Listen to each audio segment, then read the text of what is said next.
In a world where survival meant everything and kindness meant nothing, one young girl would prove that the greatest weapon against darkness isn't strength or cunning. It's the courage to care when no one else will. This is the story of how compassion changed the course of human history forever, one brave heart at a time. What if the very thing that makes us human today began not with the discovery of fire or the invention of tools, but with a single act of mercy in a world that had forgotten what mercy meant?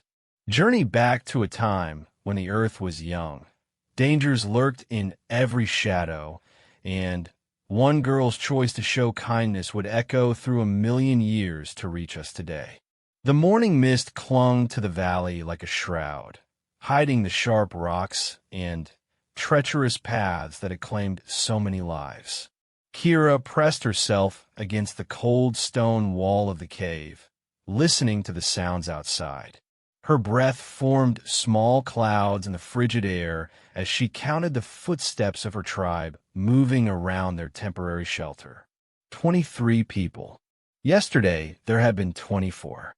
She closed her eyes and tried not to think about Jorik, the hunter who had fallen from the cliff while chasing a mountain goat. His body lay somewhere in the ravine below, but there was no time for mourning. There was never time for mourning. In this harsh world where winter lasted for most of the year and food was scarce, every moment was about survival. Ka.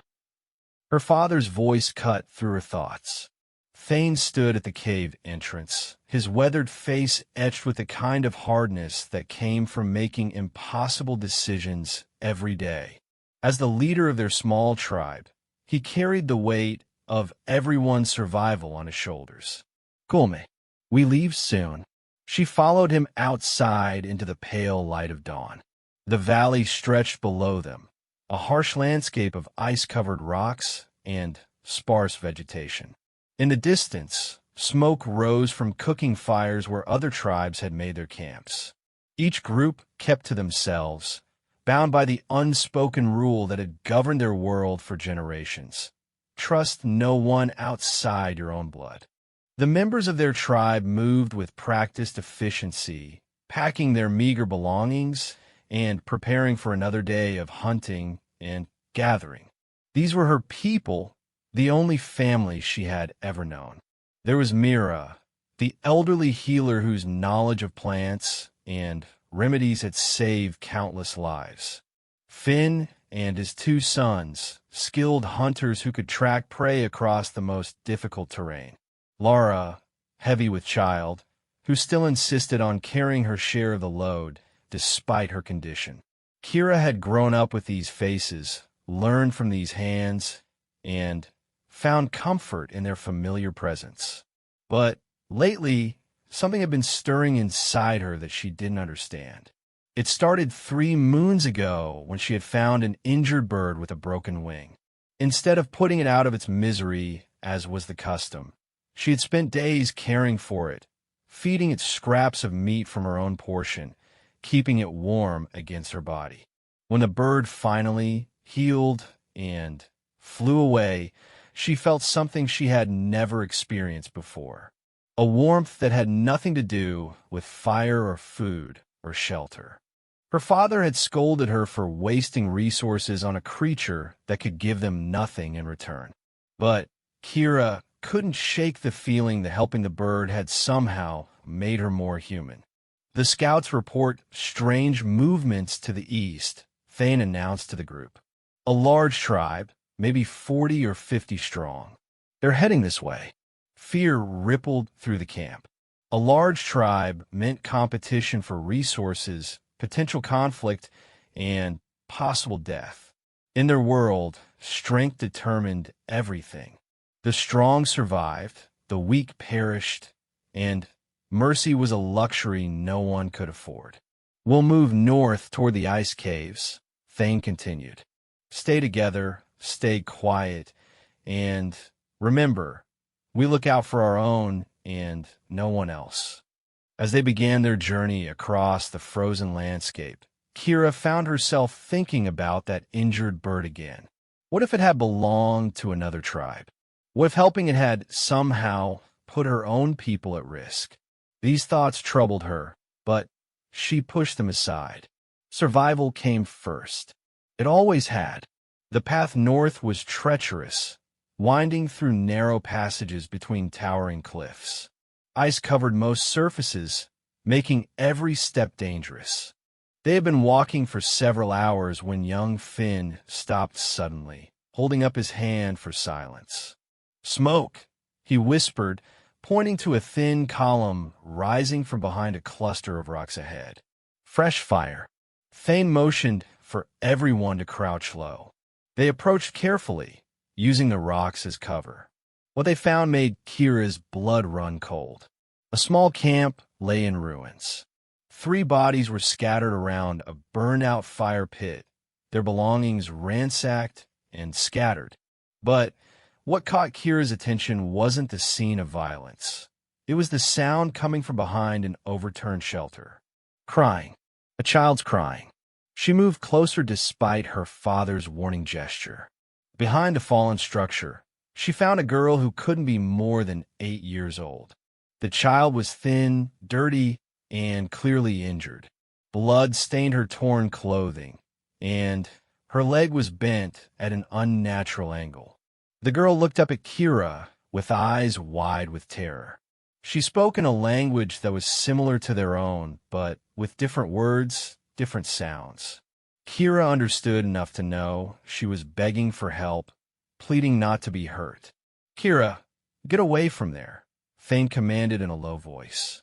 But Kira couldn't move. Something about the child's eyes held her frozen in place. They were the same eyes she had seen in that injured bird, desperate, afraid, but still clinging to hope. "She's hurt," Kira said softly. "She's not our concern," her father replied firmly. "She belongs to another tribe. We have our own people to worry about." Kira knew he was right.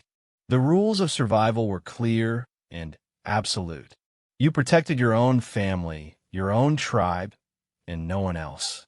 Resources were limited, danger was constant, and showing mercy to strangers could mean death for those you loved. But as she looked down at the injured child, Kira felt that same warm feeling she had experienced with the bird. Only this time it was stronger, more urgent. This wasn't just about kindness. This was about something deeper, something that called to a part of her she was only beginning to understand. "Please," the girl whispered in her broken dialect. "Help me." The words hit Kira like stones. Here was another human being, alone and afraid, asking for the most basic kind of help. In that moment, all the rules and customs and survival strategies that had governed her life seemed suddenly small and meaningless. "We need to go," Finn urged. That large tribe could be nearby. This might be their work. Kira's mind raced. If the approaching tribe had done this, if they found their group here, it could mean disaster for everyone she loved. The smart thing, the safe thing, would be to leave immediately and pretend they had never seen this place.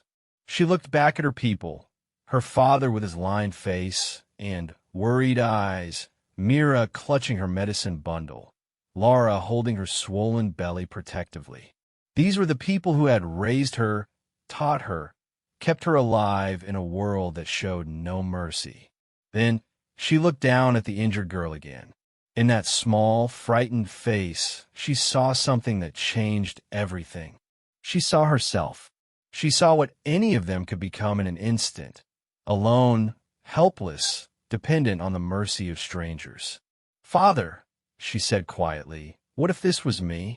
Thane's expression darkened. "But it's not you. And it never will be because I protect my own. But what if it was?" Kira persisted. "What if our camp had been attacked, and I was lying here injured and alone? What would you want a stranger to do?" The question hung in the cold air like a challenge. Around them, the other members of their tribe shifted nervously, aware that something important was happening, but not sure what. Kira knelt down beside the injured girl and gently touched her shoulder. The child flinched but didn't pull away. Up close, Kira could see that the girl was probably close to her own age when she had been found by Thane's tribe years ago. She had been an orphan then, too, taken in because Thane's wife had convinced him that an extra pair of hands would be useful. "She's just a child," Kira said, her voice barely above a whisper. "A child from another tribe," Thane corrected. "A child whose people might be our enemies." Kira understood her father's reasoning. In their world, tribal loyalty was everything. You were born into a group, you lived by their rules, and you died protecting their interests. To show kindness to an outsider wasn't just unusual, it was dangerous. But as she looked into the injured girl's eyes, Kira realized that something inside her had changed. The rules that had seemed so absolute just moments before now felt like walls that were keeping her from becoming who she was meant to be. "What's her name?" Kira asked the child gently. The girl's lips trembled as she answered, "Onyo." It was the first time Kira had ever asked for the name of someone from another tribe. Names made people real. Names made them matter. "Anya," Kira repeated, tasting the unfamiliar sounds. Then she made a decision that would change everything. "We're going to help you."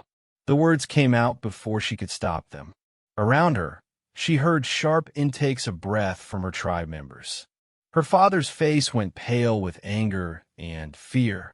"Kira, no," he said firmly. "I forbid it." But something had awakened in Kira that couldn't be silenced. For the first time in her life, she felt truly alive, truly human. She understood now what had been growing inside her these past months. It wasn't just kindness.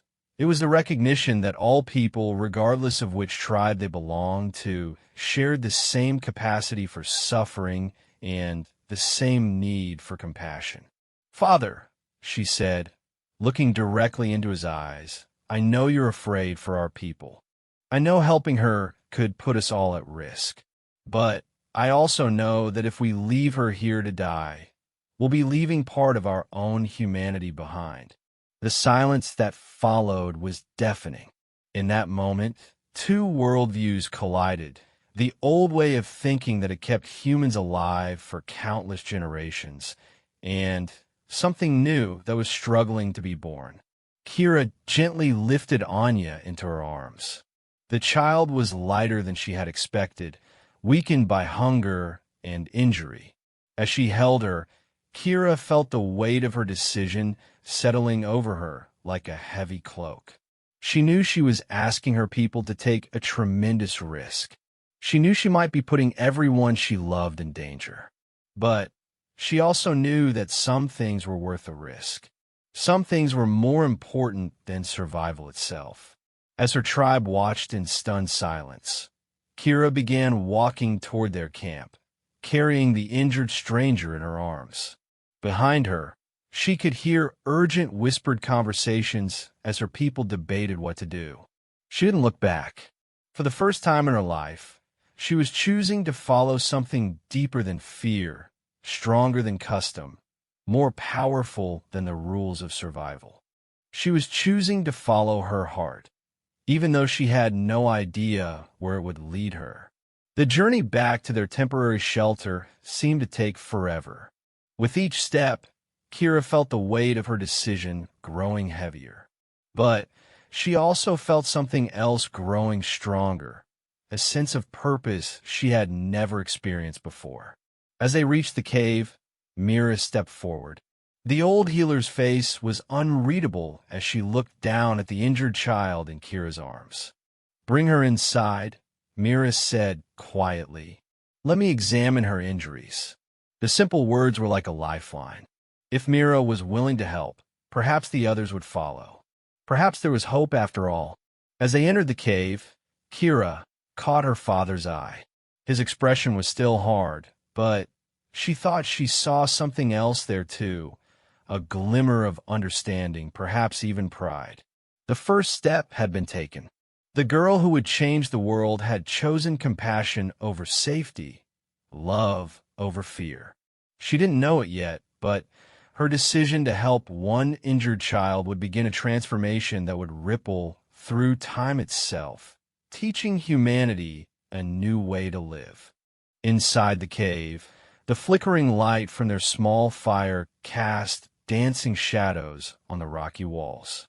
Mira carefully examined Anya's injuries while the rest of the tribe gathered in a tight circle, their faces reflecting a mixture of concern and uncertainty.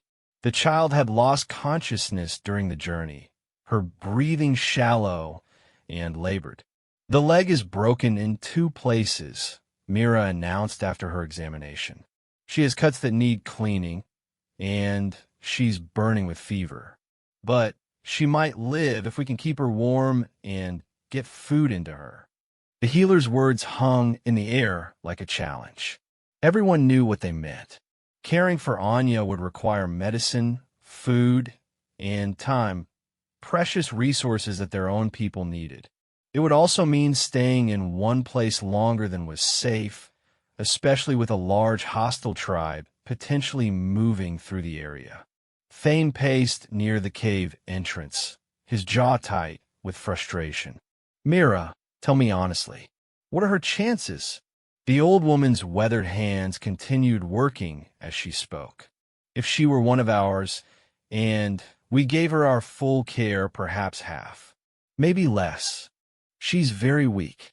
Then we're risking everything for someone who will probably die anyway," Finn muttered, voicing what others were thinking but afraid to say. Kira felt anger rise in her chest. "So we should just let her die because it's easier? We should do what's best for our people," Finn shot back. "What's best for my children, for Lara's unborn baby, for all of us. And what if your child was lying here hurt? Would you want others to calculate whether saving him was worth the risk?" The argument might have escalated, but Lara spoke up from where she sat against the cave wall, one hand resting on her pregnant belly. "I keep thinking about something," she said quietly. Everyone turned to listen. Lara rarely spoke during tribal discussions, but when she did, her words carried weight. "When I was a child, maybe 6 years old, I wandered away from camp during a storm. I was lost for 3 days. My own parents had given up hope of finding me alive." She paused, looking around at their faces. "But a hunter from another tribe found me, half dead from cold and hunger. He could have left me there. According to every rule we know, he should have left me there." Kira had never heard this story before. Neither, it seemed, had most of the others. "Instead, he carried me back to his camp. His tribe fed me, warmed me, and kept me alive for a week while they searched for my people. They used their own food, their own medicine, their own time." Lara's voice grew stronger. "When they finally found my tribe and returned me, my father asked that hunter why he had helped me. Do you know what he said?" The cave was completely silent now, except for the crackling of the fire. "He said, because she was someone's daughter. Because someone loved her the way I love my own children." Lara looked directly at Kira. "That hunter taught me that there are things more important than tribal borders. Some things that make us human." Mira nodded slowly. "I remember that time. You came back different somehow. Gentler." "I came back understanding that mercy isn't weakness," Lara replied. "It's the strongest thing there is." Young Finn shifted uncomfortably. "But that was one child one time. This could put all of us in danger." "Everything we do puts us in danger," Mira pointed out as she continued cleaning Anya's wounds. "Hunting puts us in danger. Moving camp puts us in danger. Even staying in one place puts us in danger. Danger is part of life. The question is what kind of people we choose to be while we face that danger." Thane had been silent during this exchange, but Kira could see the internal battle playing out across his face. As a leader, his first responsibility was to protect his people. But as a human being, he was struggling with something deeper. "Father," Kira said softly, "you taught me that our strength comes from staying together, from protecting each other. What if our strength could come from something bigger than just our small tribe?" "What do you mean?"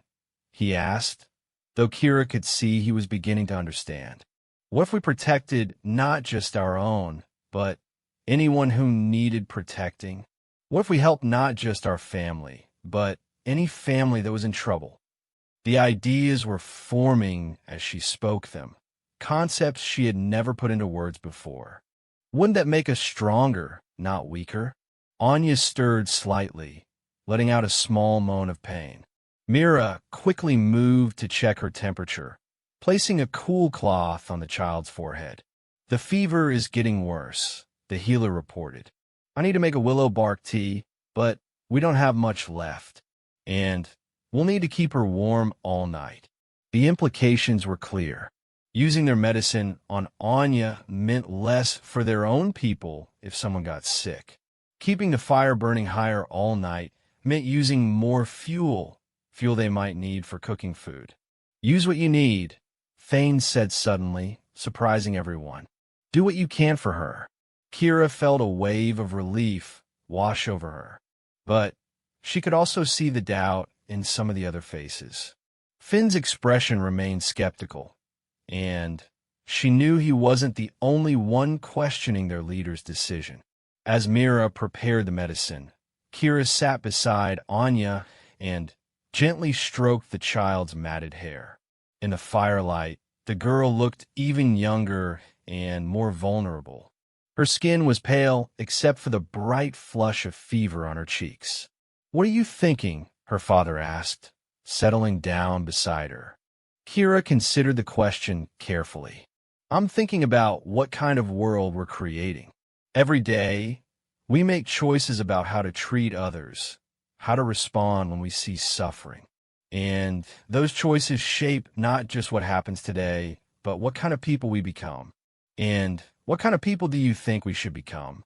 "The kind who help," Kira said simply. "The kind who see a hurt child and ask, how can we heal her? Instead of, why should we bother?" Thane was quiet for a long moment. "You know, this could change everything. If we start helping outsiders, if we begin to see beyond tribal boundaries, there's no going back. The old ways, the safe ways, they might disappear forever." "Maybe that's not such a bad thing," Kira replied. "Maybe the old ways aren't as safe as we think they are." Before her father could respond, they heard voices outside the cave. Everyone froze. The voices were getting closer, and they were speaking in the same dialect Anya had used. "Stay quiet," Thane whispered, moving toward the cave entrance. "Everyone get back." Through the narrow opening, they could see torches bobbing in the darkness. A search party, perhaps a dozen strong, was moving through the valley, calling out what sounded like names. "Anya!" The voice echoed off the rocks. "Anya!" Kira's heart began racing. These must be Anya's people, searching for survivors from the attack. The smart thing would be to stay hidden until they passed. But as she looked down at the unconscious girl, another idea began forming in her mind. "They're looking for her," she whispered to her father. "I know, and they can't find her here. If they discover us with her, they might think we attacked their camp." Kira understood his reasoning, but something inside her rebelled against the idea of hiding while these people searched desperately for their lost child. She imagined how she would feel if Anya were her own daughter, out there somewhere in the darkness.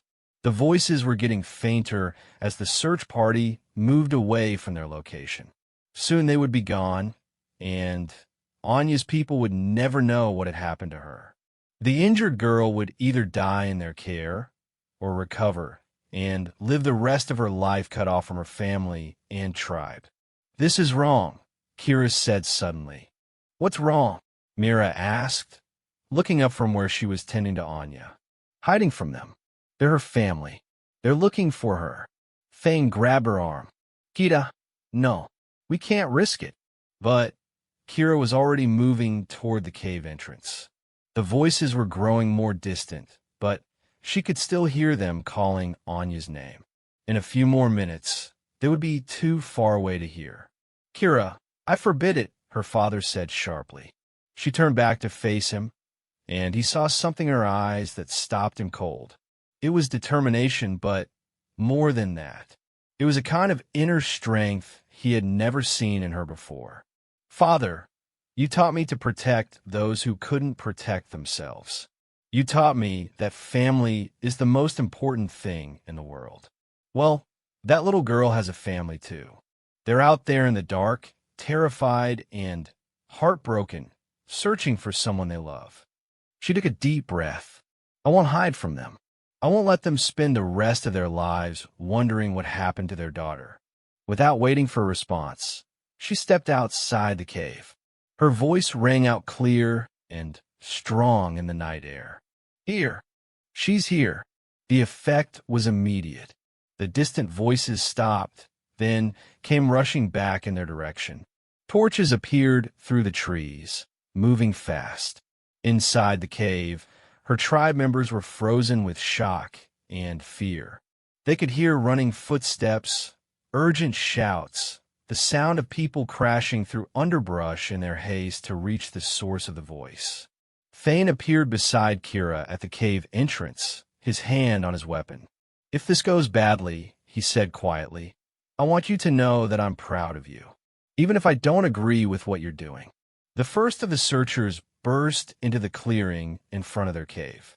He was a tall man with graying hair, and his face showed the strain of hours of desperate searching. When he saw Kira and Thane standing at the cave mouth, he stopped abruptly, his hand moving to his own weapon. For a moment, the two groups stared at each other across the small clearing. The tension was thick enough to cut. These people had just lost their camp to violence, and now they had found strangers in possession of their missing child. "Where is she?" the man demanded. "Where is Anya?" "Inside," Kira said calmly. "She's hurt, but she's alive." The man's expression shifted from suspicion to desperate hope. "Show me." Kira stepped aside to let him enter the cave. The rest of his search party gathered outside, their weapons ready but not threatening. She could see the resemblance immediately. This man was Anya's father. Inside the cave, Mira was still tending to the injured girl. When Anya's father saw his daughter lying there, wrapped in their best furs, with careful bandages on her wounds, he let out a sound that was part sob, part relief. "Anya," he whispered, dropping to his knees beside her. "My little star."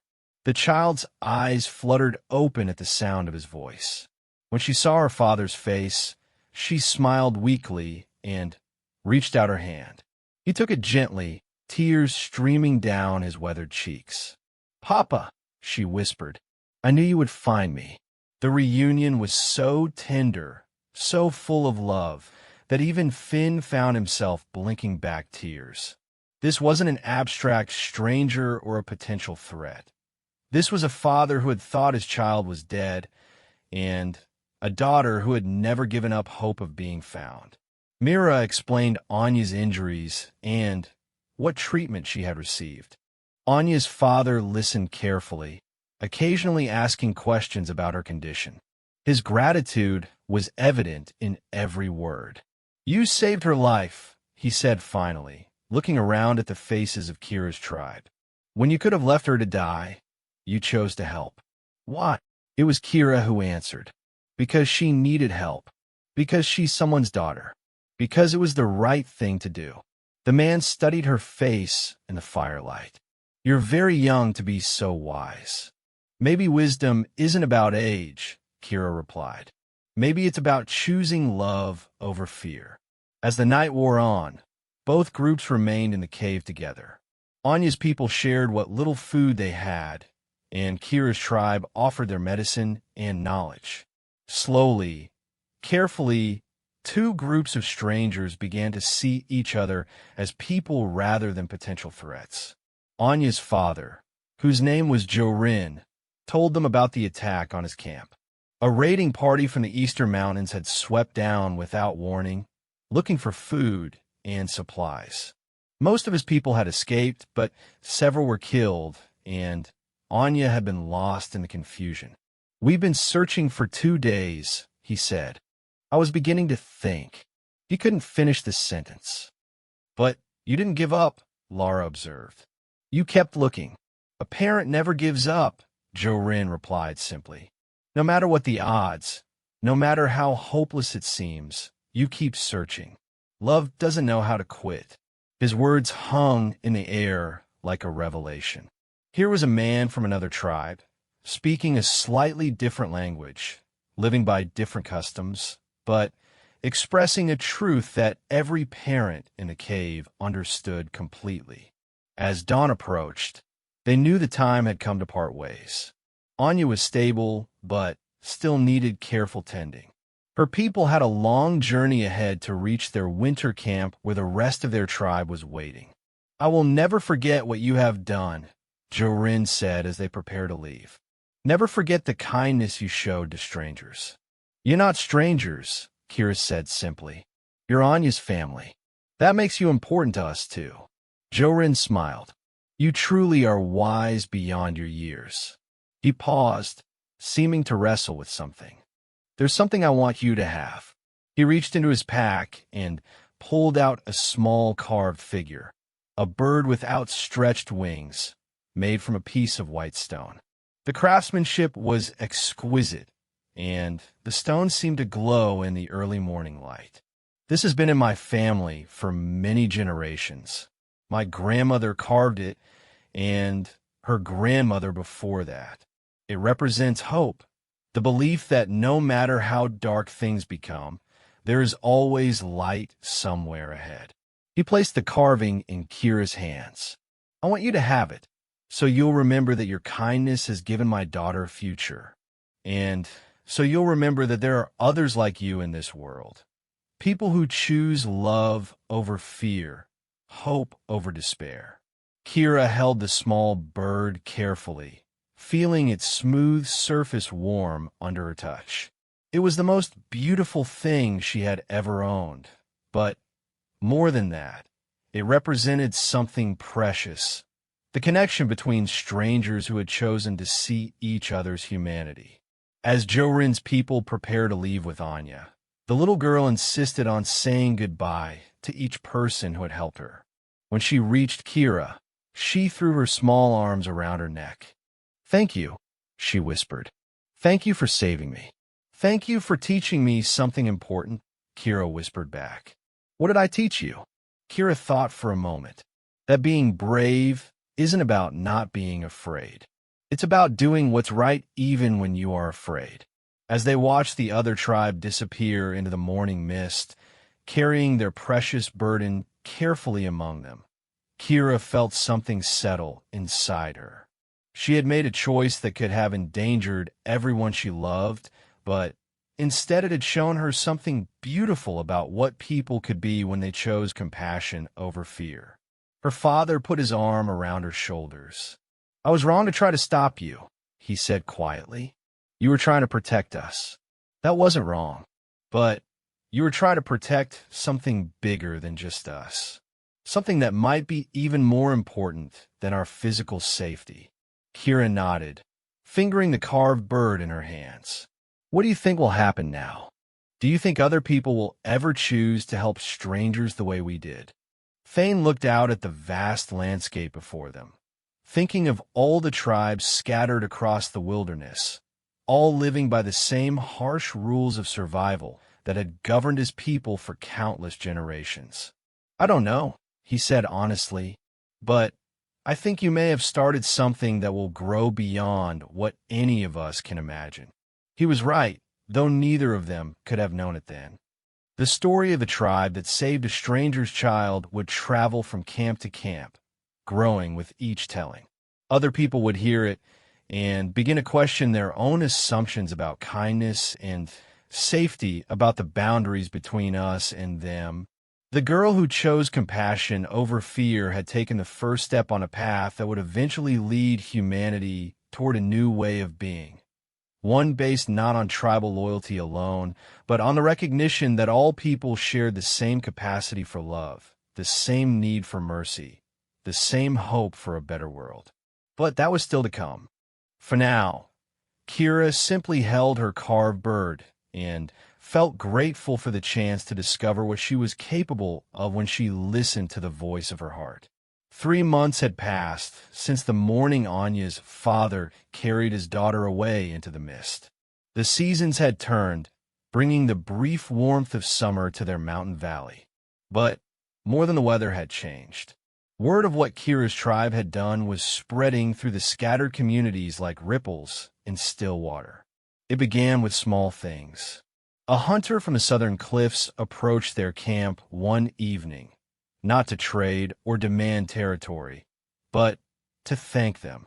He had heard the story of a rescued girl from a traveling medicine woman, and it had inspired him to help an elderly stranger he'd found collapsed on a mountain path. "I kept thinking about what you did," he told Kira as they sat around their evening fire. "How you chose to help even when it was dangerous.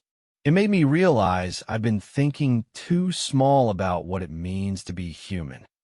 The hunter's name was Beck, and he was unlike anyone Kira had ever met. He spoke of concepts that seemed almost magical to her, ideas about all people being connected, about kindness being a form of strength rather than weakness. He had traveled farther than anyone in their tribe, seen more different groups of people, and his perspective was broader than anything she had encountered before. "There's a tribe 3 valleys over that has started leaving food out for hungry strangers," Beck told them. "Another group near the Great River has begun taking in orphaned children regardless of which tribe they originally came from. People are talking, thinking, questioning the old ways." Thane listened carefully to these reports, his expression thoughtful. As a leader, he was always concerned with how changes in one area might affect the safety and stability of his people. But he was also beginning to see possibilities he had never imagined before. "What do you think is driving this?" he asked Beck. "Why are people suddenly willing to help strangers?" Beck smiled. "Because they've realized something that was always true, but never spoken. We're all more alike than we are different. We all love our children, mourn our dead, fear the dark, and hope for better days. When you see that clearly enough, the boundaries between tribes start to seem less important." Kira felt her heart speed up as she listened. This was exactly what she had sensed that day she first helped Anya. That there was something bigger than tribal loyalty, something that connected all people regardless of which group they happened to be born into. "Tell me more about these other tribes," she said eagerly. "How are they changing?" Beck settled back against a rock, clearly enjoying the chance to share his observations. "Well, there's a fascinating development near the eastern settlements. A young man, they're convinced his people to start teaching their skills to other tribes instead of hoarding them. They're sharing knowledge about hunting techniques, food preservation, medicine making. They call it gift giving, but it's really about building connections." Mira looked up from where she was grinding herbs. "They're teaching their secrets to potential competitors?" "That's what I thought too," Beck replied. "But when I asked him about it, he said something interesting. He said that when everyone is more skilled at survival, it makes the whole region safer for everyone. Fewer desperate people means less raiding, less violence, more stability for all." The concept was so revolutionary that several people around the fire fell silent, trying to absorb its implications. For generations, knowledge had been closely guarded within tribes. Each group developed their own techniques for hunting, gathering, healing, and crafting, and these secrets were considered precious advantages that could mean the difference between life and death. But what happens when winter comes and resources are scarce? Finn asked. "Won't all these newly skilled tribes be competing for the same limited food sources?" "That's the beautiful part," Beck continued. They're also sharing information about where resources can be found. One tribe discovers a new valley with abundant game. They tell the others. Another group finds a grove of fruit trees. They share the location. Instead of competing for the same small area, they're expanding the territory that everyone can use safely. Laura, now nursing her newborn daughter, spoke up. It sounds wonderful in theory, but what about when conflicts arise? What about when someone takes more than their fair share? They're working on that too, Beck replied. They've started having meetings between tribes, gatherings where leaders come together to discuss problems and find solutions. They're learning to talk through conflicts instead of fighting them out. Kira could hardly contain her excitement. Everything Beck was describing sounded like the natural evolution of the choice she had made to help Anya. It was as if that one act of compassion had planted a seed that was now growing into something magnificent. I want to see this for myself, she announced. I want to visit these tribes, learn how they're doing things differently. Her father's expression immediately became concerned. Kira, traveling alone to unknown territories is dangerous. We don't know how widespread these changes really are, or whether all tribes are embracing them. Then, come with me, she replied quickly. Bring some of our people. Let's see for ourselves what's happening out there. The suggestion sparked a long debate around their fire that night. Some members of their tribe were curious and excited about the possibility of connecting with other groups. Others were worried about leaving the safety and familiarity of their traditional territory. The discussion continued long after the fire burned low. Finally, Thane called for quiet. This is a decision that affects all of us. We should think carefully before making any choices. But over the following days, as they went about their normal activities of hunting, gathering, and maintaining their camp, the conversation continued. People found themselves talking in small groups about what Beck had described, wondering if such changes could really work, imagining what life might be like in a world where tribes helped each other instead of competing. The turning point came when they encountered another stranger, but this time the situation was very different from their meeting with Anya. They were returning from a successful hunting expedition when they saw smoke rising from the direction of their camp. Not the familiar smoke of their cooking fires, but thick, dark clouds that spoke of destruction. They approached carefully, fearing the worst. What they found was their camp under attack. A raiding party from the northern wastes had discovered their settlement and was systematically looting everything they could carry. Several of their people were injured, and their precious food stores were being ransacked.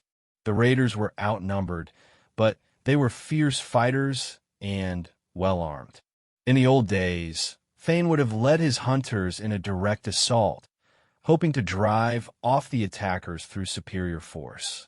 Instead, he found himself remembering Beck's stories about tribes working together. Send runners to the nearest camps, he told Finn urgently. Tell them we need help. Finn looked skeptical. Father, those tribes have no obligation to help us. They might even decide to stay away and pick over our remains afterward. Or they might surprise us, Kira said, thinking of Jorin's gratitude and Beck's stories of growing cooperation. Maybe they'll choose to help because it's the right thing to do. They had no choice but to try. While Thane's hunters kept the raiders engaged, buying time, runners slipped away through the forest carrying desperate pleas for assistance. The first help came from an unexpected source. A small band of travelers who happened to be passing through the area heard the sounds of conflict and chose to investigate instead of hurrying away to safety. They were led by a young woman about Kira's age who introduced herself as Vera. We heard fighting, Vera said simply. We came to see if anyone needed help. Her small group wasn't large enough to turn the tide of battle, but their arrival gave Thane's people new hope. More importantly, it proved that Beck's stories were true. There really were people out there who would help strangers in need. The second group to arrive was even more surprising. A hunting party from a tribe they had never met before emerged from the southern approach. Their leader was a grizzled man named Torvin who took one look at the situation and immediately began organizing his warriors. Raiders from the northern wastes, he spat. They've been terrorizing this whole region. We've been looking for a chance to teach them a lesson. But the third group to arrive changed everything. It was Jorin, Anya's father, leading 24 skilled fighters from his tribe. When he saw Kira among the defenders, his weathered face broke into a fierce grin. "Did you think we would forget?" he called out. "Did you think we would let harm come to the people who saved our daughter?" The arrival of 3 allied groups transformed the battle completely. The Northern Raiders, who had been confident in their ability to overwhelm one small tribe, suddenly found themselves outnumbered and surrounded. Most of them fled immediately. The few who remained were quickly overwhelmed. In the aftermath of the conflict, as they tended wounds and assessed the damage, something unprecedented happened. Instead of each group immediately departing to tend to their own affairs, they remained together. They shared food, treated each other's injuries, and began talking about how to prevent such attacks in the future. "We should coordinate our patrols," Torvin suggested. "Share information about raider movements. Warn each other when trouble is heading our way. And we should consider establishing supply caches in hidden locations," Vera added. "Places where any of our tribes could go for emergency provisions if their main camps were attacked or damaged." Jorin nodded enthusiastically. "My people have been talking about setting up a trading network. Not just for goods, but for information, skills, even temporary shelter for travelers." Kira listened to these discussions with growing amazement. What had started as a desperate call for help was turning into the foundation for something much larger, a network of tribes that saw themselves as allies rather than competitors. "This is what you were talking about," she said to Beck, who had remained with their tribe after his initial visit. "This is what change looks like." Beck smiled. "This is what change looks like when it's led by someone who understands that strength comes from bringing people together instead of keeping them apart." As the various groups prepared to return to their own territories, they made plans for future meetings. They would gather again at the next full moon to discuss patrol schedules and trading opportunities. They would send runners back and forth to share information about resources and threats. Most importantly, they would continue to help each other when help was needed. Jorin approached Kira before departing with his people. "Anya asks about you often," he told her. "She wants to know if the kind girl who saved her is still being kind to others." "What do you tell her?" Kira asked. "I tell her that kindness grows when it's shared.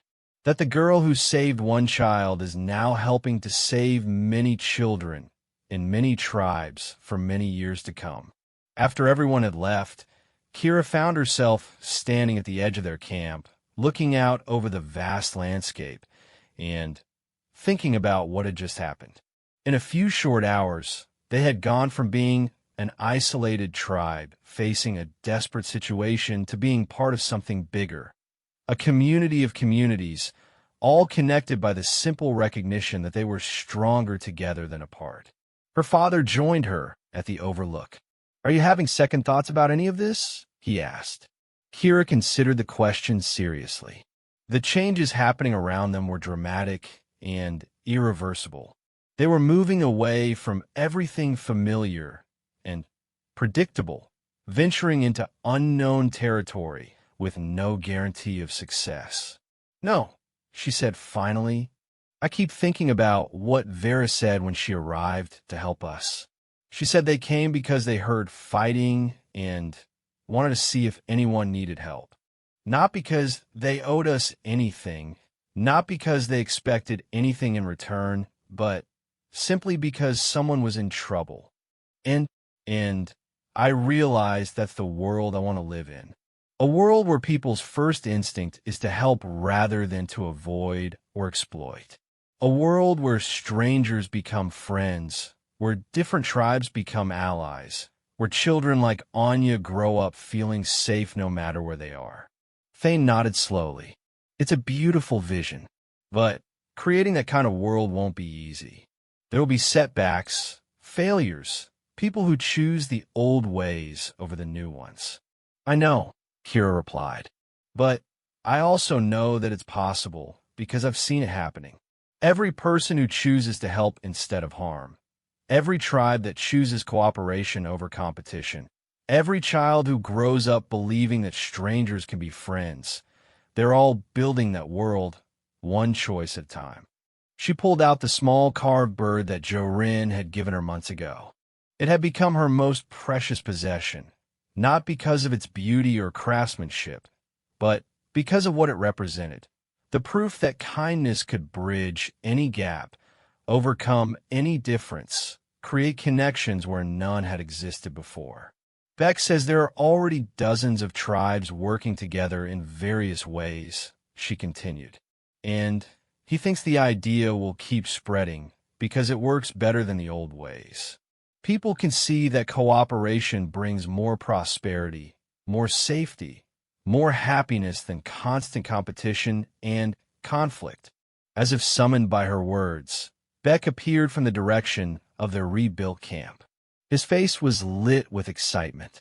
I've just received word from one of my traveling companions, he announced. There's going to be a great gathering next month. Representatives from over 30 tribes, all coming together to discuss how to formalize these new alliances. Kira felt her pulse quicken. 30 tribes, maybe more by the time it happens. The invitation is spreading from group to group.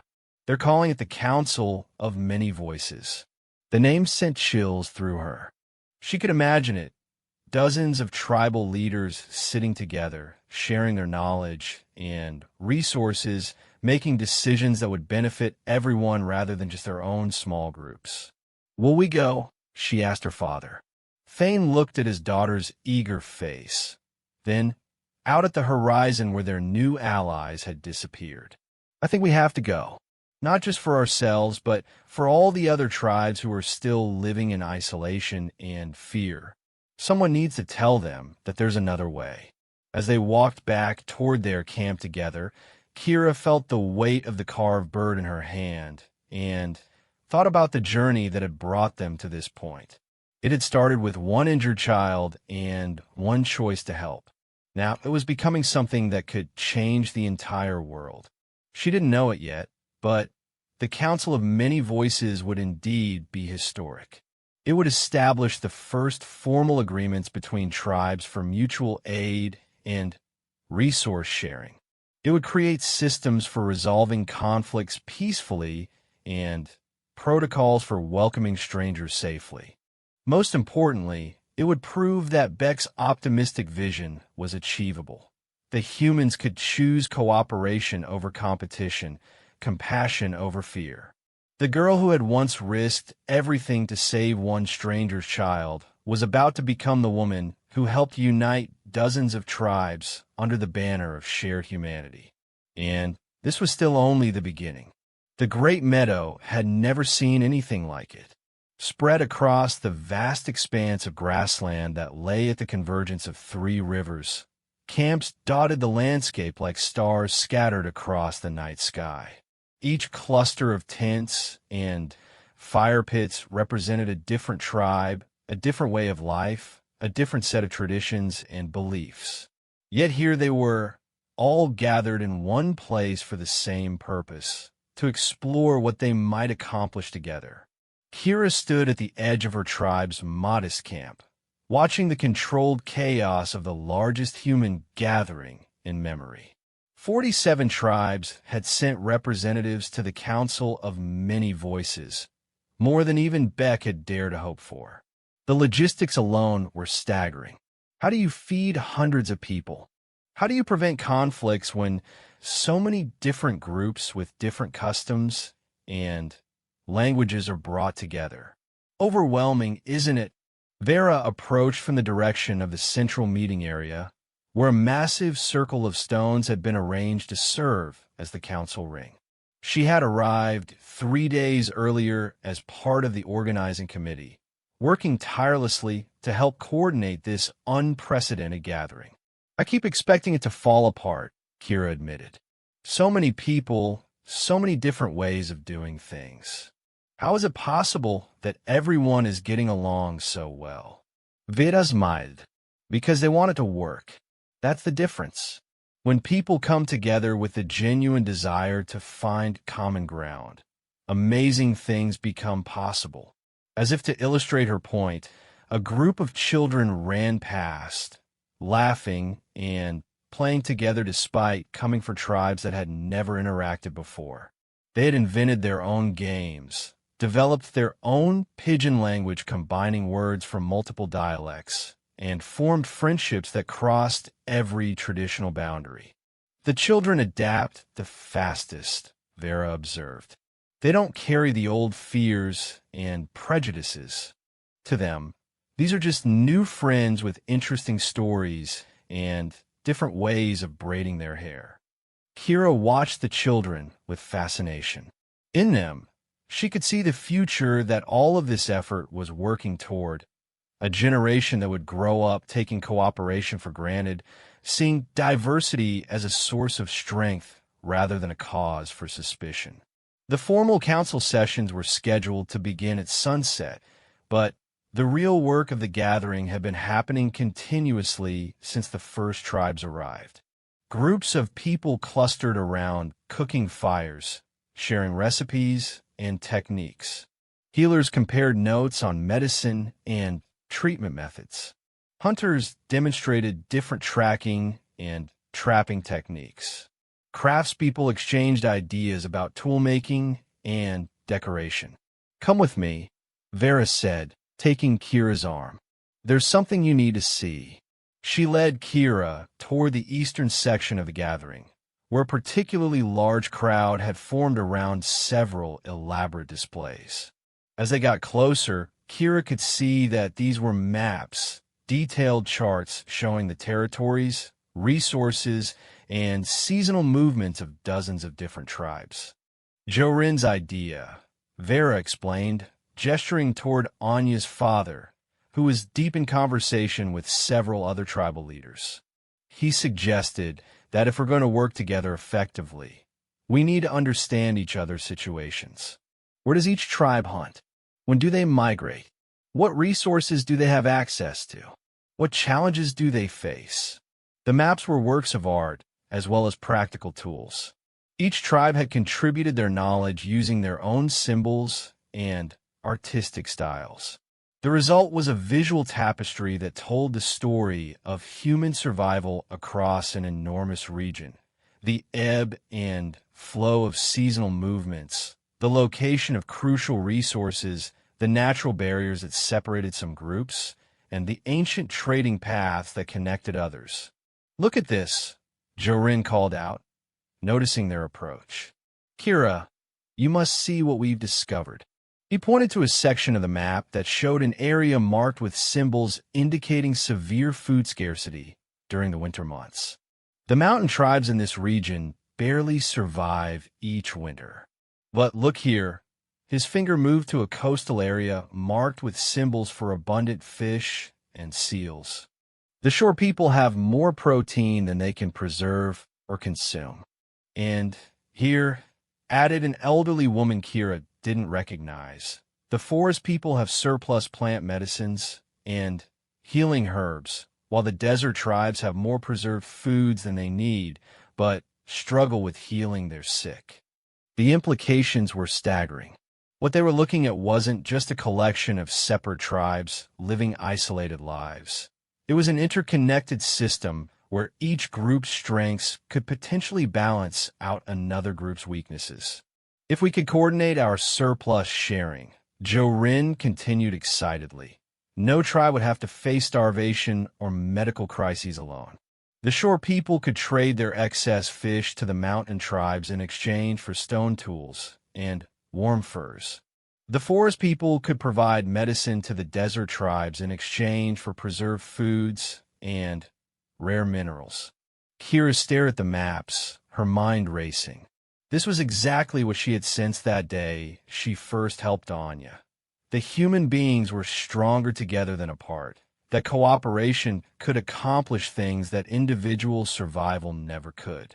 It's not just about trade, she said slowly, working through the implications.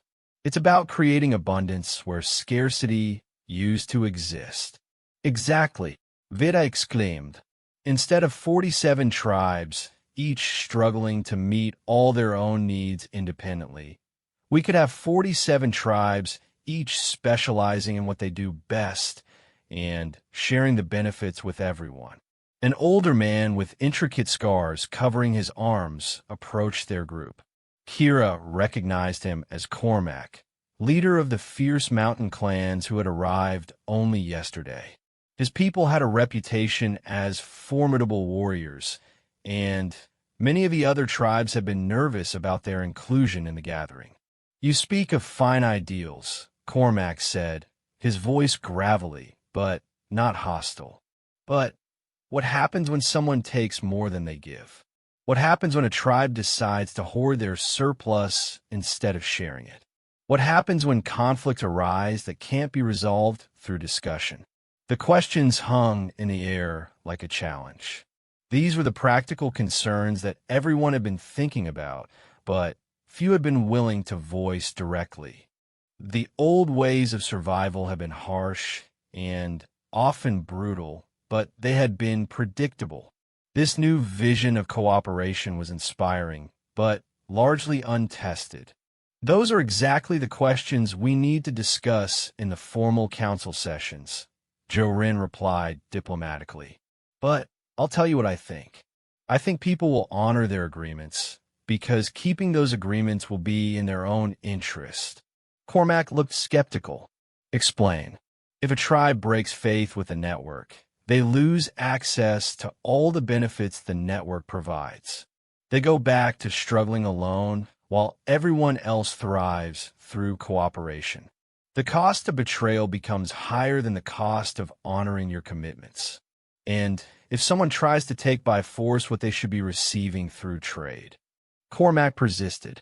Then they faced not just one tribe defending itself, but all the allied tribes defending each other, Vera answered.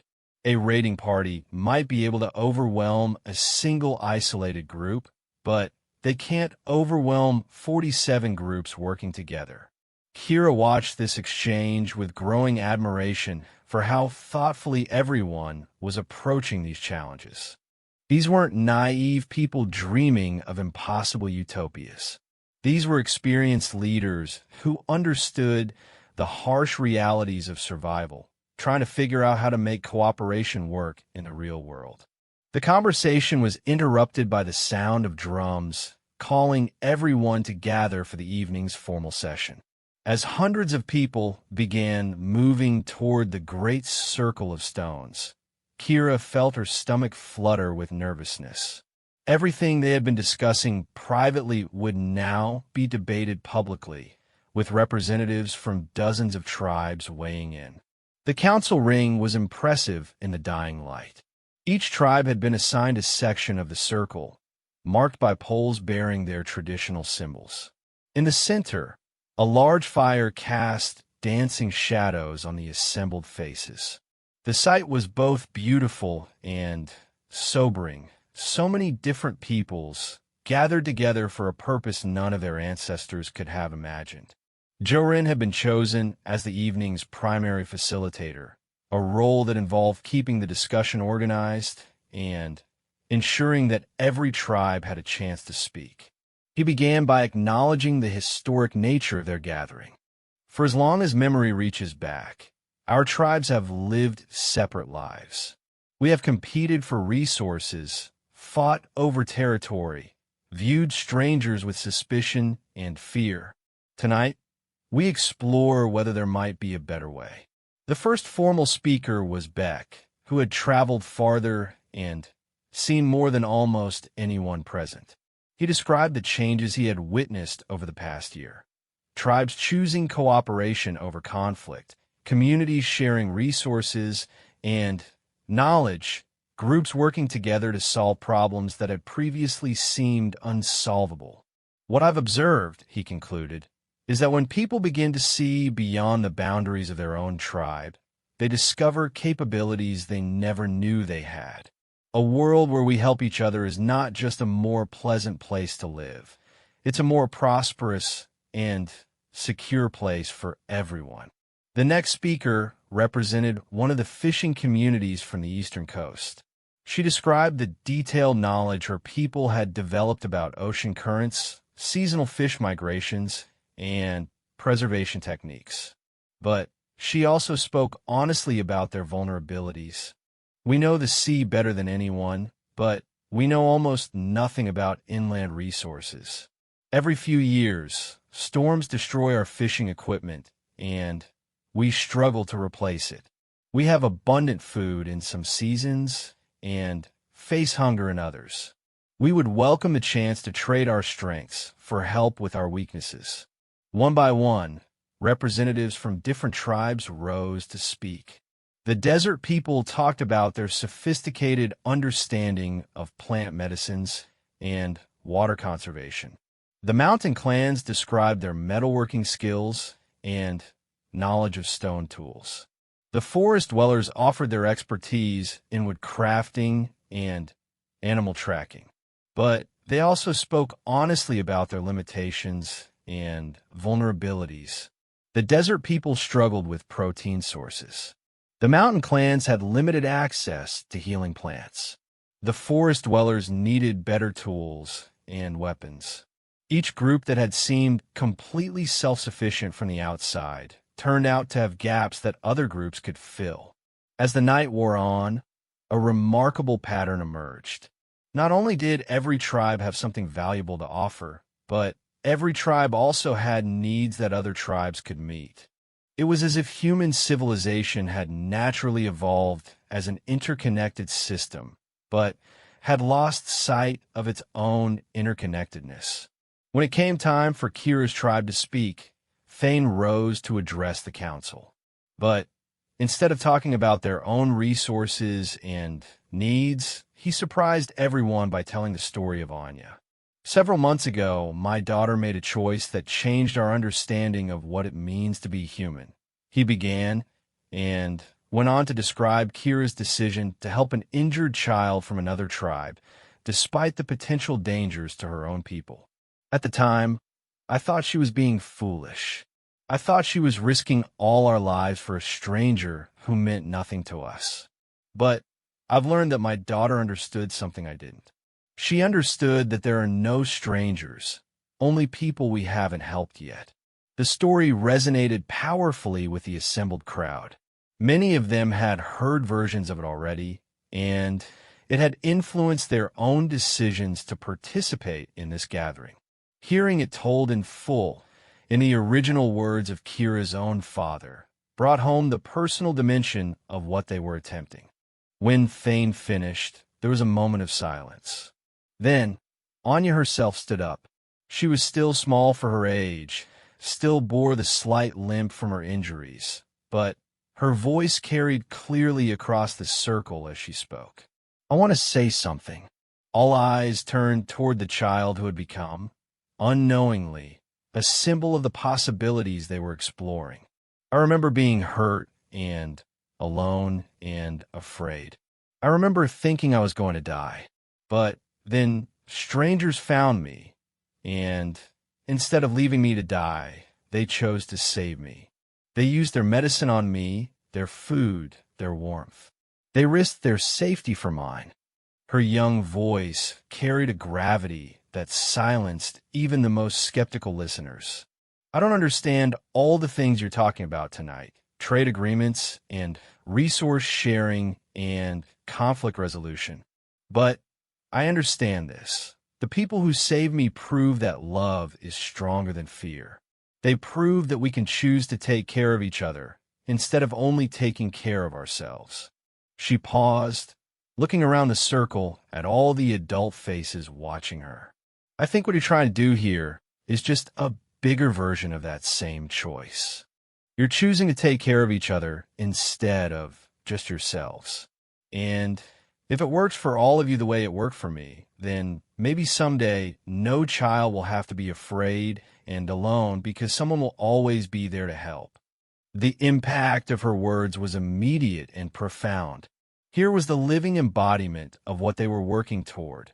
A child who had survived because strangers chose compassion over self-interest, who had grown up knowing that human beings could be trusted to help each other in times of need.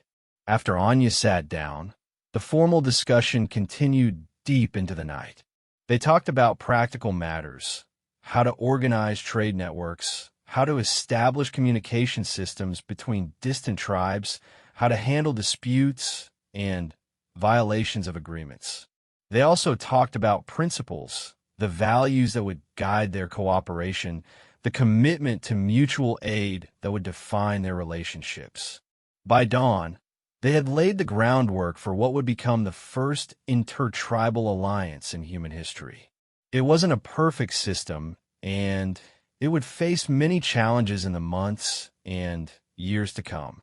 But it was a beginning, proof that human beings could choose cooperation over competition, that they could build something greater than the sum of their individual parts. As the formal sessions concluded and people began preparing for their journeys home, Kira found herself walking with Anya around the edge of the great meadow. The two of them had become close during the gathering, the young woman and the child whose lives had become so intertwined. "Do you think it will work?" Anya asked, looking back at the clusters of camps where people were packing their belongings and saying their farewells.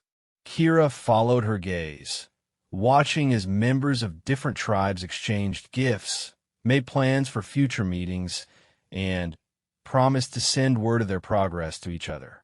"I think it will work because we want it to work," she replied, "and because we've learned that we're stronger together than apart, and because you prove that strangers can become family when they choose to care for each other."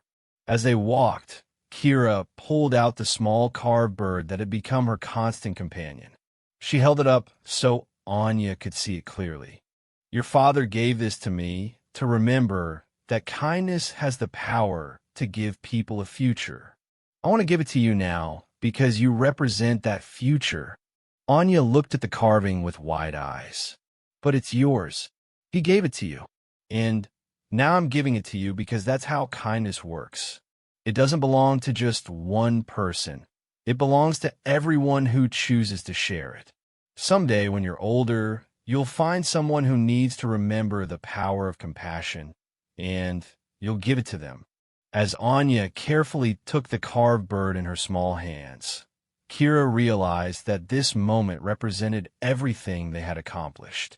A gift passing from one person to another, carrying with it the memory of kindness and the promise of future compassion. The Council of Many Voices was ending, but the story it had begun would continue for generations. The children who had played together in the great meadow would grow up, taking cooperation for granted. The agreements made around the circle of stones would evolve into complex networks of mutual support. The choice that one young woman had made to help a stranger's child would eventually transform the entire human understanding of what was possible. But for now, it was enough that the seed had been planted, that the first steps had been taken, that people had proven to themselves and each other that there was indeed a better way to live. As the last of the tribes departed the great meadow, carrying their new knowledge and commitments back to their home territories, Kira felt a deep sense of satisfaction. She had helped to create something that would outlast her own lifetime, something that would benefit people she would never meet, in time she would never see. The girl who had once been willing to risk everything for one injured child had become the woman who helped unite dozens of tribes under the banner of shared humanity. And this was still only the beginning of the story that compassion would write across the ages. 20 years had passed since the first Council of Many Voices, and the world had transformed in ways that even Kira could never have imagined. What had begun as a desperate rescue of one injured child had grown into a network of interconnected communities spanning half the known world. The old map displays from that first gathering had evolved into an intricate system of trading posts, message relay stations, and mutual aid agreements that stretched across vast distances. Kira stood on a hilltop overlooking the valley of the Seven Rivers, where the most ambitious project yet was nearing completion.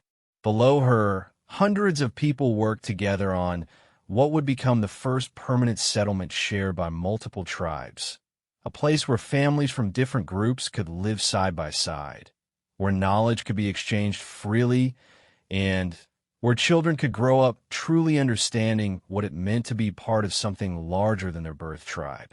At 35, Kira had become something she never expected to be, a leader whose influence extended far beyond her own small group of people, not through conquest or domination, but through the simple power of an idea that had proven irresistible once people understood its possibilities. She was known throughout the Alliance network as the woman who had first chosen compassion over safety, cooperation over competition. "The grain stores are nearly complete," called out a familiar voice. Vera approached from the direction of the construction sites, her hair now streaked with gray, but her energy undiminished by the years. She had become the chief coordinator for intertribal projects, traveling constantly between communities to help resolve conflicts and organize collaborative efforts. "And the healing center?" Kira asked. "Mira says it will be ready for patients within a month. She's training healers from 12 different tribes in a common set of medical practices. Imagine that, a place where any sick or injured person can receive treatment regardless of which community they come from." It was indeed remarkable. The healing center would be staffed by medical practitioners who had learned not just their own traditional remedies, but the best techniques from dozens of different cultures.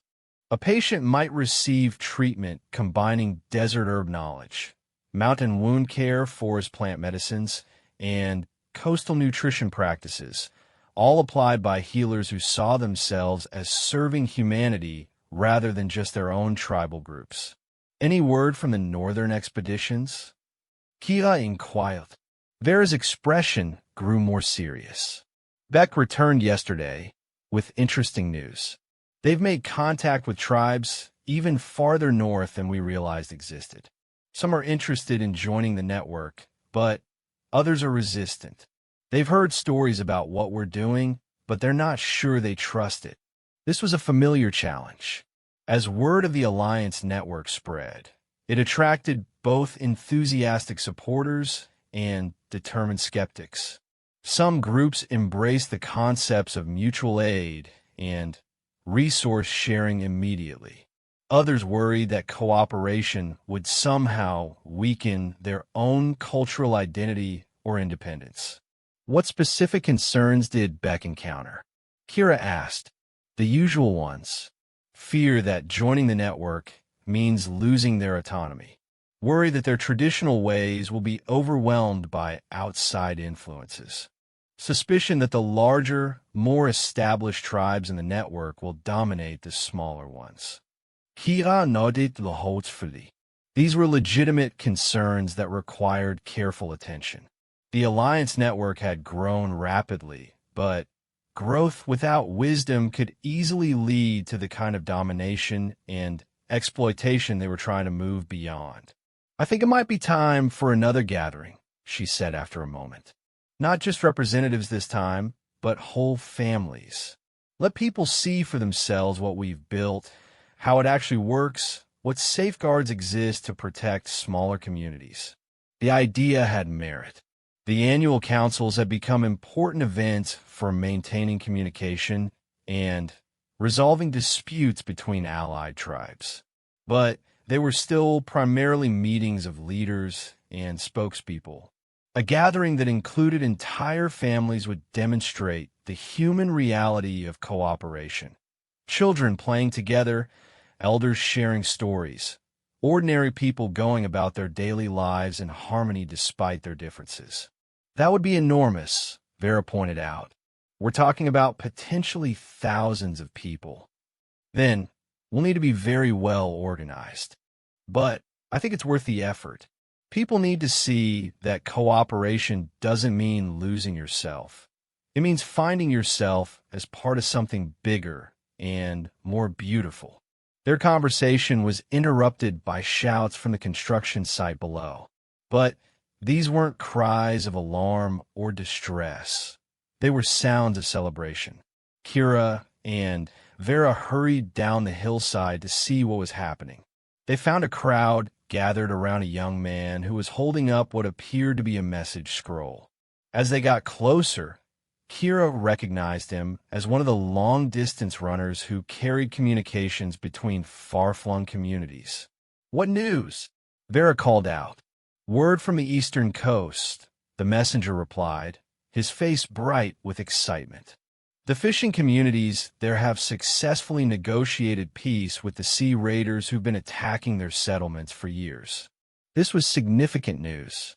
The sea raiders have been one of the most persistent threats to the Alliance network, groups that had rejected all attempts at diplomacy and continued to survive through violence and theft.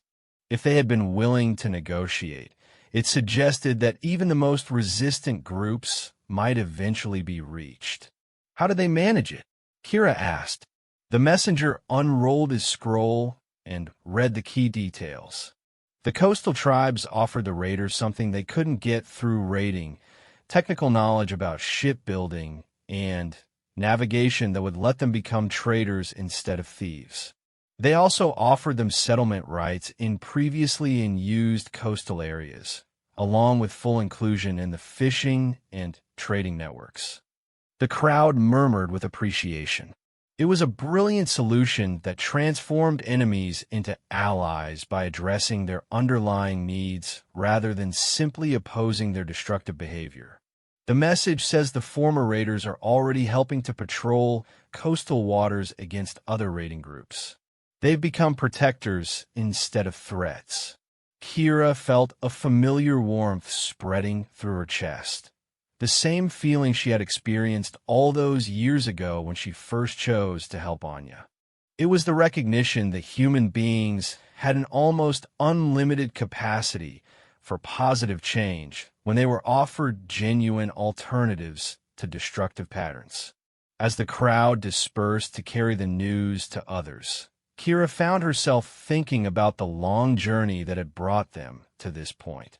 So many moments when everything could have gone differently. So many choices between fear and trust, between competition and cooperation, between the safety of the familiar and the risk of something better. "There's someone I want you to meet," Vera said, gesturing toward a woman who had been standing at the edge of the crowd. She was perhaps 25 years old, with the kind of confident bearing that suggested leadership experience despite her youth. "This is Lyra," Vera continued as the woman approached. "She's from one of the northern tribes that Beck made contact with. She's here to observe our community and report back to her people about what she sees." Lyra stepped forward with a respectful bow.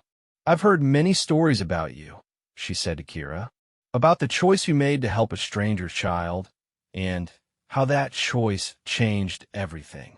My people want to understand whether those stories are true and whether what you've built here could work for us as well." Kira studied the young woman's face, seeing in it the same mixture of hope and skepticism that she remembered from her own early encounters with the possibilities of cooperation. "The stories are true," she replied simply, "but they're not finished. Every day, we make new choices about how to treat each other, how to respond to challenges, how to grow without losing what's most important to us. My tribe has survived for generations by being completely self-sufficient," Lyra continued. "We trust no one outside our own blood relatives. The idea of depending on strangers for anything essential seems dangerous to us. How do you maintain security when you're so interconnected with other groups? It was a thoughtful question that got to the heart of many people's resistance to the Alliance network. Kira appreciated that Lyra was asking directly about practical concerns rather than simply dismissing the entire concept. "Come with me," Kira said. "Let me show you something that might help answer that question." She led Lyra and Vera toward the northern section of the settlement, where a group of children were engaged in what appeared to be an elaborate game. But as they got closer, Kira explained that it was actually a training exercise. "These children come from 8 different tribes," she said. "They're learning how to work together to solve problems that none of them could handle alone. Watch." The children had been presented with a challenge that required multiple types of knowledge and skills. They needed to build a bridge across a small stream using only materials they could gather from the immediate area. The task required understanding of engineering principles, knowledge of local plant properties, skill in rope making and knot tying, and the ability to coordinate complex group efforts. What was remarkable was how naturally they collaborated. Children who had grown up in mountain communities shared their knowledge of structural engineering. Young people from forest tribes contributed their understanding of wood properties and lashing techniques. Kids from the plains offered their expertise in rope making and load distribution. None of them could build this bridge alone, Kira observed. But together, they're creating something stronger and more sophisticated than any of their individual tribes could have produced. And they're learning to see each other as resources rather than threats. Lyra watched the children work with obvious fascination. But what happens when they grow up? What happens when their loyalty to the larger group conflicts with loyalty to their birth tribe? That's exactly why this approach to security is actually more reliable than traditional isolation, Vera interjected. In the old system, your security depended entirely on the strength and resources of your single tribe. If your group faced a crisis you couldn't handle alone, disease, natural disaster, overwhelming enemies, you were simply out of luck. She gestured toward the children who had successfully completed their bridge and were now testing it with increasing loads. In our network, security comes from being part of something larger and more resilient. If one community faces a crisis, dozens of others are ready to help. If one region experiences crop failure, food can be shared from areas with surplus. If one tribe loses key knowledge due to the death of elders, that knowledge is preserved in other communities. Kia nodded. We've learned that real security doesn't come from building walls around yourself. It comes from building bridges to others. As if to demonstrate the point, one of the children fell into the stream while testing their bridge. Immediately, kids from multiple tribes rushed to help, pulling him out of the water and checking to make sure he wasn't injured. No one hesitated because he belonged to a different group. No one calculated whether helping him was worth the risk or effort. That's what security looks like in our network, Kira said quietly. When someone falls, others reach out to catch them. When someone is in trouble, help comes from all directions. When someone faces a challenge too big for them alone, they don't have to face it alone. Lyra was quiet for a long moment, clearly processing what she had observed. I can see the appeal of that, she said finally. But I still don't understand how you prevent conflicts between groups. What happens when tribes disagree about resource allocation or territorial boundaries or treatment of outsiders? An excellent question, said a new voice behind them. They turned to see Jorin approaching, now showing his age, but still vital and engaged in community affairs. Over the years, he had become one of the most respected mediators in the network, helping to resolve disputes between tribes with wisdom and patience. Would you like to see our conflict resolution process in action? He continued. We actually have a situation developing right now that illustrates exactly how these things are handled. He led them toward a large tent that served as a meeting hall for community discussions. Inside, they found representatives from 3 different tribes engaged in what appeared to be a heated but civil debate about water rights in a disputed valley. The valley has been used by all 3 tribes for generations, Jorin explained quietly to Lyra. But climate changes have reduced the water flow, creating scarcity where abundance used to exist. Each tribe has legitimate claims and genuine needs. What impressed Lyra was not just the civility of the discussion, but its comprehensive approach to the problem. Instead of simply arguing about who deserved access to the water, the 3 groups were collaborating on solutions that might increase the total amount of water available. One tribe contributed knowledge about building small dams and reservoirs. Another offered expertise in water conservation and efficient irrigation. The third provided labor and materials for construction projects. Working together, they were developing a plan that would actually improve the water situation for everyone involved. In the old days, this would have been settled through force, Jorin noted. The strongest tribe would have claimed the valley. The weaker ones would have either submitted or been driven away, and the valley itself would probably have been damaged in the fighting. Instead, one of the tribal representatives added, overhearing their conversation, "We're creating a solution that makes the valley more productive than it's ever been. And we're all learning techniques we can use to improve water management in our own territories."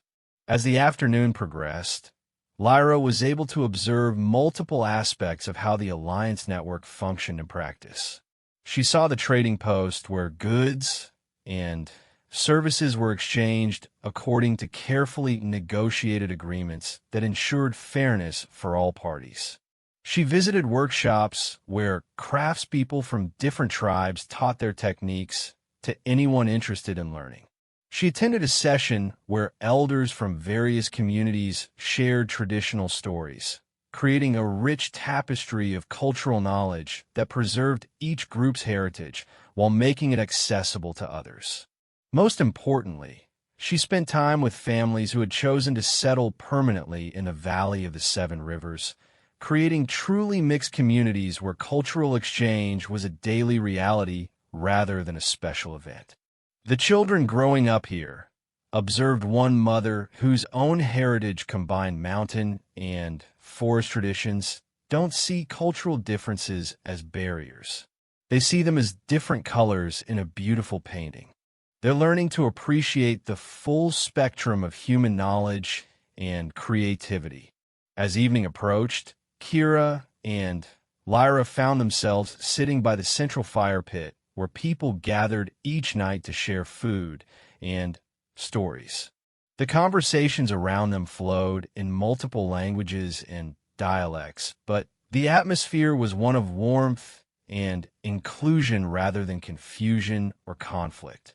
"I have to admit," Lyra said, "this is very different from what I expected. The stories we heard suggested that joining the network meant losing your tribal identity. But I see people here who are clearly proud of their heritage and traditions." "Because they are," Kira replied. "Cooperation doesn't require conformity. In fact, diversity makes cooperation stronger by bringing different perspectives and capabilities together. We're not trying to create one uniform culture. We're trying to create a space where many cultures can flourish together." She pulled out a pouch from her traveling pack and showed Lyra its contents. Small carved figures representing different animals, each crafted in the distinctive style of a different tribe. "These were gifts from various communities I've visited over the years," she explained. "Each one represents not just artistic skill, but a different way of understanding the world, a different approach to survival and beauty and meaning. Together, They tell a richer story than any one of them could tell alone.